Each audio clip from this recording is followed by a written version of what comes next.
So ముఖ్యంగా ఈ వాక్యం ఎవరికంటే ఎవరైతే దేవుల్లో పడిపోయినారో, ఎవరైతే దేవునికి దూరంగా బ్రతుకుతున్నారో, ముఖ్యంగా నీ గురించే.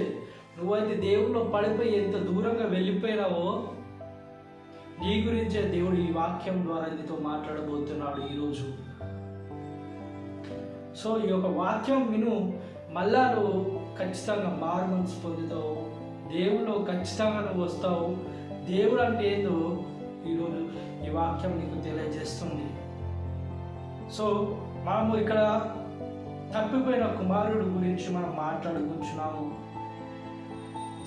లూకా సువార్త 15:11-24 మనం చూసుకుంటే అక్కడ తండ్రికి 2 కుమారులు గురించి ఉంటుంది. సో మనం అక్కడ చూసుకుంటే అది ఉపమానము, దేవుడు ఉపమానము చెప్తున్నాడు. ఆ ఉపమానం ఏందో మనం ఒకసారి చూసుకుందాం. మొదటిగా 15:1 మనం ఒకసారి చదువుకుందాం, ఇంకా 2వ వచనం కూడా. మరియు ఆయన ఇట్లనెను, ఒక మనుష్యునికి 2 కుమారులుండిరి. వారిలో చిన్నవాడు, తండ్రి, ఆస్తిలో నాకు వచ్చు భాగమిమ్మని తన తండ్రిని అడుగగా అతడు వారికి తన ఆస్తిని పంచిపెట్టాను. 11-12 వచనం మనం చూసుకున్నాం కదా. అక్కడ తండ్రి చిన్న కుమారుడికి ఆస్తి అనేది పంచిపెడుతున్నాడు. అక్కడ చిన్న కుమారుడు అడుగుతున్నాడు, నా ఆస్తి నాకు ఇచ్చేసాయి, ఇంకా కదా నేను వెళ్ళిపోతా అనే తను సిద్ధపడుతున్నాడు. అంటే సెల్ఫ్ వెల్, అంటే తను సిద్ధపడ్డాడు, ఇంకా వెళ్ళిపోవడానికి తను నిర్ణయించుకున్నాడు, వెళ్ళిపోవడానికి తను. మనం 11-12 వచనం చూసుకుంటే, సో నీ మనసులో నువ్వు కూడా దూరంగా, దేవునికి దూరంగా వెళ్ళిపోవాలని నీ మనసులో నువ్వు కూడా అనుకుంటే నువ్వు చేసేది తప్పు. తను పడిపోతూ ఉన్నాడు చూడు, లెవెల్ వైజ్ లెవెల్ స్థానం నుండి దిగజారిపోతూ వెళ్ళిపోతున్నాడు తను. కొన్ని దినములైన తరువాత ఆ చిన్న కుమారుడు సమస్తమును కూర్చుకుని దూర దేశమునకు ప్రయాణమైపోయి అచ్చట తన ఆస్తిని దుర్వ్యాపారము వలన పాడు చేసెను. అదంతయు ఖర్చు చేసిన తరువాత ఆ దేశమందు గొప్ప కరువు రాగా వాడు ఇబ్బంది పడసాగి. సో మనము 11-12 వచనం మనం చూసుకున్నాం కదా. అక్కడ తను ఏం చేస్తుండంటే తనకు తాను కోల్పోతున్నాడు, అంటే తనకు తను నష్టపోతున్నాడు. తండ్రి దగ్గర నుండి ఆస్తి అయితే ఏదైతే పంచుకున్నాడో తను నష్టపోతున్నాడు. అదే 13-14 వచనం చూసుకుంటే తను ఏం చేస్తుండంటే తన తండ్రి దగ్గర ఆస్తి అంతా తీసుకున్నాడు. కొన్ని రోజుల తర్వాత వెళ్ళిపోయాడంటే ఆ కాలంలో ఎలా ఉండేదంటే ఆస్తి అంటే ఆ కాలంలో డబ్బు కాదు, ఎలా అంటే జాగలు కానీ ప్లేసెస్ కానీ ఉండేవి. అవన్నిటిని అమ్మి తను కూడబట్టుకొని ఆ డబ్బు అంతా తీసుకొని తండ్రి నుండి దూరంగా వెళ్ళిపోయినాడు. అంటే తను అక్కడ మనం చూసుకుంటే కనుక తను ఒక స్వార్థం గురించి ఆలోచించున్నాడు. స్వార్థం అంటే సెల్ఫిష్నెస్ అంటే తన ఒక స్వార్థం గురించి తను ఆలోచించుకొని తను వెళ్ళిపోయినాడు. అంటే తండ్రి నుండి తను సపరేట్ అయిపోయినాడు, ఇంకా వేరైపోయి వెళ్ళిపోయినాడు. అంటే తన తండ్రి గురించి ఏం ఆలోచించలేదు. డబ్బు వచ్చింది కదా సరే అని తను వెళ్ళిపోయినాడు, దూరంగా వెళ్ళిపోయి. ఆ డబ్బు అంతా ఏమైంది, షార్ట్ కట్ మెథడ్లో తన డబ్బును వాడాడు, బిజినెస్గా తప్పు బిజినెస్తో వాడుకున్నాడు. సో ఆ డబ్బంతా వృధా అయిపోయింది. ఆ ఖర్చు పెట్టిన డబ్బంతా వృధా అయిపోయింది. ఆ వృధా అయిపోయి అక్కడ ఏమైందంటే ఆయన వెళ్ళిన ఆ ఒక లోకంలో ఏమైందంటే అక్కడ ఒక దేశంలో ఏమైందంటే కరువు అనేది వచ్చింది. కరువు అనేది వచ్చి పేదరికంలో పడిపోయింది మొత్తం. సో అక్కడ మనం 13వ వచనం చూసుకుంటే తన ఒక స్వార్థం గురించి తండ్రి నుండి దూరంగా వెళ్ళిపోయి మరియు తను ఎలా అయిపోయాడంటే మొత్తం పేదరికంలో పడిపోయినాడు. సో తను మొదటిగా స్థానం ఇచ్చింది డబ్బుకి ఇచ్చినాడు, కానీ తండ్రికి మాత్రం ఇవ్వలేదు. ఆ స్థానము తండ్రికి మాత్రం ఇవ్వలేదు. మొదటి స్థానం అనేది ఉంటుంది, ఫస్ట్ ప్రయారిటీ ఉంటుంది. అందుకోసం మనం ఫస్ట్ ప్రయారిటీ దేనికి ఇవ్వాలంటే తండ్రి, అంటే మన దేవుడికి మొదటి స్థానం అనేది ఇవ్వాలి. తర్వాత 2వ స్థానము డబ్బు అనేది నీ యొక్క వ్యక్తిగతంగా నువ్వు సంపాదించే డబ్బులకు, అప్పుడు నువ్వు టైం దానికి కానీ 70 మొత్తం వెళ్తే ఆ 70 ఏమైపోయింది, చివరిగా వేస్ట్ అయిపోయింది అంత, దేనికి పనికి రాకుండా అయిపోయింది అంతా. సో ఆయన పేదరికంలో పడిపోయినాడు, తన స్వార్థానికి తను చూసుకున్నాడు. సో మనము 14 మరియు 15, 16 వెళ్ళి ఆ దేశస్థులలో ఒకని చెంత చేరెను. అతడు పందులను మేపుటకు తన పొలములోనికి వానిని పంపెను. వాడు పందులు తిను పొట్టుతో తన కడుపు నింపుకొన ఆశపడెను గాని ఎవడునో వానికి ఏమీ ఇయ్యలేదు. సో తను ఏమనుకున్నాడు అంటే, ఇక పేదరికంలో పడిపోయిన తర్వాత ఎటు వెళ్ళిపోయినాడంటే పందుల దగ్గరికి వెళ్ళి పని చేయడానికి వెళ్ళాడు.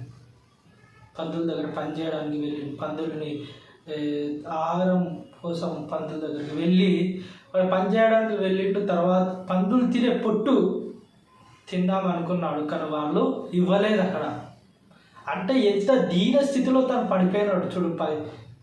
చూసుకుంటే మనకు 15, 16 చూసుకుంటే, సో దాంట్లో మనం చూసుకుంటే ముఖ్యంగా అబ్యూజ్మెంట్ అంటే 15లో మనకు అబ్యూజ్మెంట్ అంటే ఎలా అంటే ఇంకా వాల్యూ లేదు, ఇంకా ఆహారం కూడా లేని స్థితి, ఆ దీన స్థితిలో పడిపోయినాడు. ఆ ఒక పనికి వచ్చినాడు తను. 16లో చూసుకుంటే స్టార్వేషన్ అంటే వెక్కిరితనంగా అయిపోయినాడు, ఇంకా ఆహారం కూడా రావట్లేదు. పందుల దగ్గర నేను తిందామంటే వాళ్ళు ఇవ్వట్లేదు, వాళ్ళు అసలుకి పందుల నుండి అసలు ఆహారం కూడా వాళ్ళు ఇవ్వకుండా ఆ స్థితిలో పడిపోయినాడు. చూసుకుంటే మనము 12 నుండి 16 వచనాలు మనం చూసుకుంటే ఆయన స్టెప్ బై స్టెప్ తను స్థానం నుండి తను తగ్గిపోతూ ఉన్నాడు. ఎప్పుడైతే తన తండ్రిని దూరం అయిపోవాలి అనుకొని వెళ్ళిపోయినాడు, సో అప్పటి నుండి తను పడిపోయాడు, అసలు మొత్తానికి పడిపోయాడు. సో మనము కూడా దేవుని దగ్గర నుండి ఎప్పుడైతే దేవుడు వద్దు, ఇంకా మనకి ఇది కావాలి అది కావాలి, దేవునిపై దృష్టి కలిగి ఉండక మనం దేవుడిని దూరంగా వెళ్ళిపోయి బతుకుతున్నావా, ఒకరోజు మనకు కూడా ఇదే స్థితి పడుతుంది. దేవుడు మనకు అన్ని ఇస్తున్నాడు, ప్రార్థన చేయి, విశ్వాసం కలిగి ఉంది. కానీ డబ్బు వెనకాల, ఈ ఆస్తి వెనకాల, వీటి వెనకాల పరిగెత్తితే ఇక్కడ చూసుకుంటే తప్పిపోయిన కుమారుడు ఎలా అయితే పడిపోయినాడో మన జీవితం కూడా సక్సెస్ అనేది ఉండదు. తాను తర్వాత ఎలా రియలైజ్ అయ్యి తన దేవుని దగ్గరికి మళ్ళీ తిరిగి వచ్చినాడు, తన ఒక తండ్రి దగ్గరికి తిరిగి వచ్చినాడు, అది ఒకసారి మనం చూద్దాము. చూసుకుంటే 17వ వచనం మనము సరే. అయితే బుద్ధి వచ్చినప్పుడు వాడు, నా తండ్రి వద్ద ఎంతో మంది కూలివాండ్రకు అన్నము సమృద్ధిగా ఉన్నది, నేనైతే ఇక్కడ ఆకలికి చచ్చిపోవుచున్నాను. సో మనము 17వ వచనం చూసుకున్నాం కదా, అక్కడ తను రియలైజేషన్ అంటే తను బుద్ధి తెచ్చుకున్నాడు. తర్వాత తను బుద్ధి తెచ్చుకున్నాడు, తనకు తండ్రి ఎంతోమందికి ఆహారం పెట్టేవాడు, నాకు ఆహారం లేక నేను చచ్చిపోతున్నాను అని తనకు అప్పుడు ఆలోచన కలిగింది, తనకు అప్పుడు బుద్ధి కలిగింది. సో తండ్రి లేకపోతే విలువ ఏందో తెలిసింది. తన తండ్రిని సైడ్ పెట్టేసి తన ఒక ఆశయాల కోసం తన కోసం ఉంచుకొని వెళ్ళిపోయాడు. ఇప్పుడు తను ఒక ఆకలితో చచ్చిపోతున్నాడు, తన ఆకలితో చచ్చిపోతున్నాడు. కాబట్టి మనము కూడా మన దేవుణ్ణి విడిచిపెట్టకుండా మొదటిగా దేవుణ్ణి ప్రేమించడం, దేవునికి ఇవ్వడం మనం అనేది చేయాలి. లేకపోతే మనకు కూడా ఎన్నో సిచ్యువేషన్స్ మనకు కూడా ఎదురవుతుంటాయి. సో అప్పుడు మన సిచ్యువేషన్స్కి తగ్గట్టు ఉంటుంది, మనం కూడా ఏం చేయలేని పరిస్థితిలో ఉంటాము. అప్పుడు ఆలోచిస్తాం, అదే మన దేవుణ్ణి మనము కలిగి ఉండి దేవుని ప్రార్థన చేసి ఇలాంటివి ఎందుకు వస్తాయి అని మనము ఆలోచిస్తూ ఉంటాం. అలా అయితే తప్పిపోయిన కుమారుడు తన తండ్రి పెట్టేవాడు, తనకు అప్పుడు బుద్ధి వచ్చింది, అప్పుడు వచ్చిన బుద్ధి.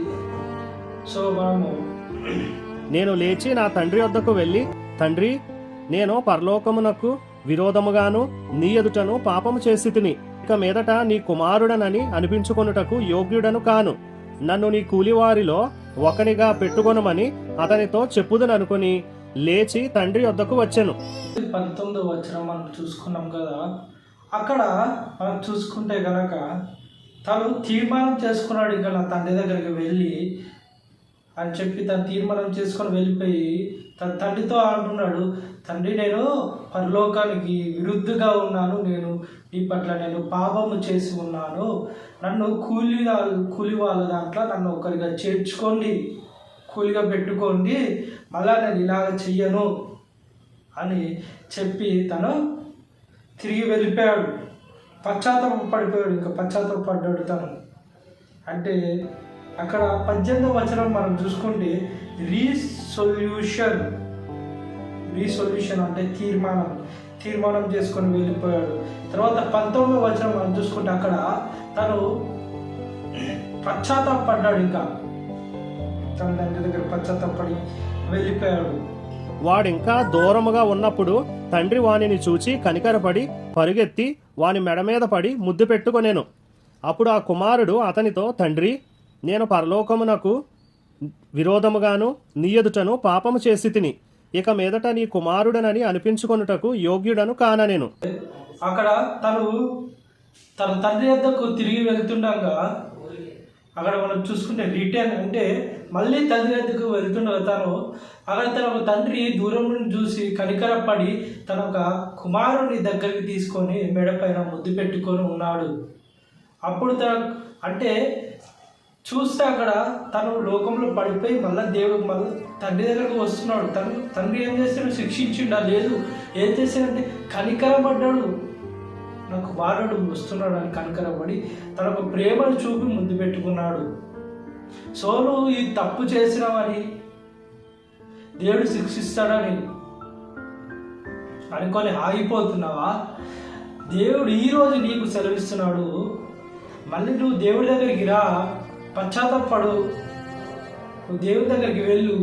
దేవుడు నిన్ను కనికరించి దేవుడు నిన్ను మళ్ళీ నీకు ప్రేమ చూపెడతాడు.